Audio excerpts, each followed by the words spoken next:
right, ladies and gentlemen, boys and girls, children of all ages, fellow Pandemonium travelers, this is Seattle Pandemonium Shutdown Day 178 by my count. And oh boy, are we just crossing Rubicons just left and right here, guys. Had another shooting over the weekend, politically motivated guy just sort of gunned down a Patriot Prayer guy down in Portland.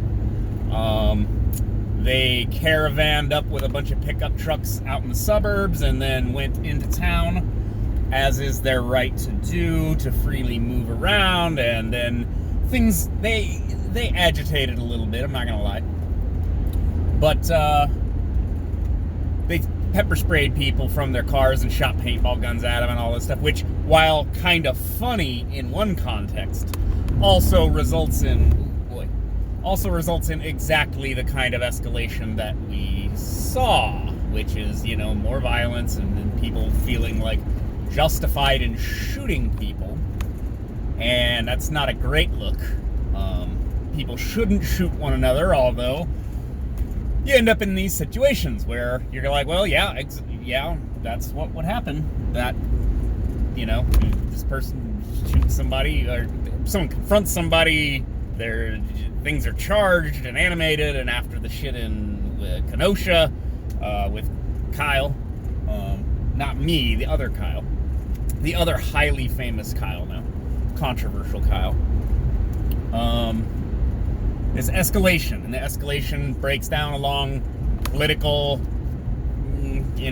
lines, call it sociocultural, could be economic, essentially, at a certain point, and people feel justified in committing life-threatening violence against each other, and that's not great. But you know, you look around and you go, well, yeah, that logically follows. Like, yeah, of course that's what happened. The thing that's obviously going to happen, and then everybody acts surprised. I'm tired of that, to be quite honest. And I'm tired of, oh, really? That thing happened? Wow, who could have seen that coming? It's just obnoxious. But this sort of dovetails a little bit into the other bizarre phenomenon that was, well, I'll say it's bizarre to be a little bit polite. It's quite fascinating, actually.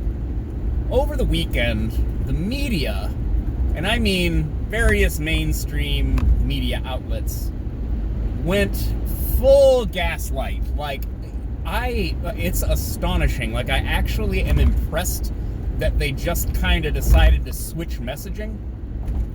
Because if you recall, 20 years ago, when the DNC was going on, they addressed every problem in America: systemic racism, sexism, homophobia, xenophobia, Donald Trump ruining America, etc., etc., all of these horrible problems. And they did not address the nationwide rioting and looting that has literally killed dozens of people and destroyed God knows how many people's lives. They just didn't address it at all. Well, they decided to finally address it. They finally acknowledged that it exists, but they just said it's actually just Donald Trump hyping a bunch of stuff that's not significant and using it to fearmonger to people, as though saying that the entire country's racist and they want to, like, kill all the non-white people, that's not inciting anything. Pointing out that there are rioters destroying businesses all over the country, and in some cases getting shot themselves by the citizenry, that's Donald Trump's fault. Again, I shit you not. Like, this is literally happening. Like, they're trying to say that, like, Trump is basically making this up, it's not that big a deal, and he's just using it for political leverage. And it's like, it's not political leverage, guys, when it's just literally happening, and then they say something about it, and then liberals don't, and liberal news outlets and stuff. When mainstream media doesn't report on it, that's their fault, not his fault for pointing it out and seeing what everyone else is seeing, because we all see it.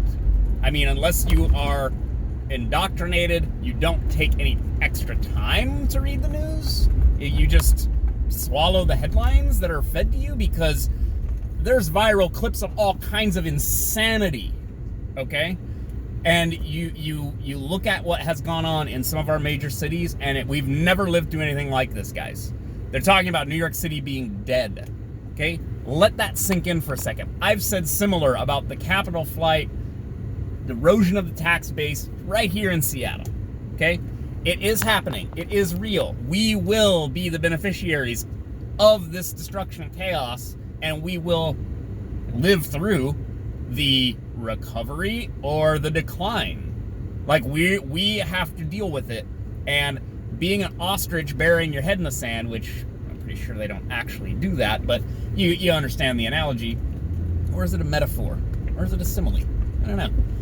You know about ostrich head burying. You can bury your head in the sand and act like, oh, this is all Donald Trump's fault, that he doesn't use federal authority to come in like a dictator and crack down on all these riots that the local mayors and police precincts should be doing. And that mayor Ted Wheeler, man, guys, I understand that we have tribal alliances, we have teams and shit. That guy is contributing to people dying, like the guy who got shot and killed in Portland. Okay? They are going soft, they're going kid gloves with rioters and people who are destroying property and assaulting people, and then they arrest them and they let them go without bail. Okay? They're doing this on purpose so that the chaos continues, so that they can then blame Trump and say this is Trump's America with all this chaos going on. No. There's a point where you have to arrest people for committing crimes and then lock them up and keep them locked up so that they are not a threat to themselves and others by being free to run buck wild in the streets. Oh my God. Ugh. Do you like the rant? Is the rant on brand? Guys, we gotta figure out how to, like, look, I think I've broken this stuff down before. Like, I would like for there to not be any need for police. I would like for us to all get along and just and not victimize each other, but that's not real life. There are people who are not nice like I am, like you are, right? They don't think in terms of how they can just benefit everyone else. They think in terms of how they can take from other people. And they just sit and wait for opportunities to victimize other people because that's easier than creating something. Creation is difficult. Destruction and thievery are easy. And law enforcement exists as a hedge against this behavior. That's why Trump keeps tweeting out law and order.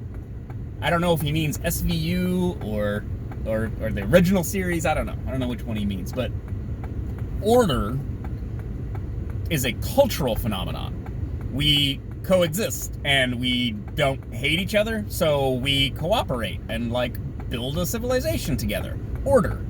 Everyone kind of collectively, generally is on board with the program. We don't riot, we don't destroy things, we don't burn down buildings. We go about our business and produce and create and craft and share and trade. Did you guys see that? I can't blame him. This light is a shithole country. But no, order. Order is a phenomenon of culture. We behave well around each other and we don't create chaos and destroy things. You need order in order to have a civilization. Without a civilization, you just have savagery. And when you just have savagery, then you just have chaos and you just have destruction, and then there's no point in creating anything because everyone else will just destroy it. Like children on a playground destroying a snowman. As an adult, the snowman is the business that you created, that you invested your capital, your time, your human capital in order to create something that is of service to other people.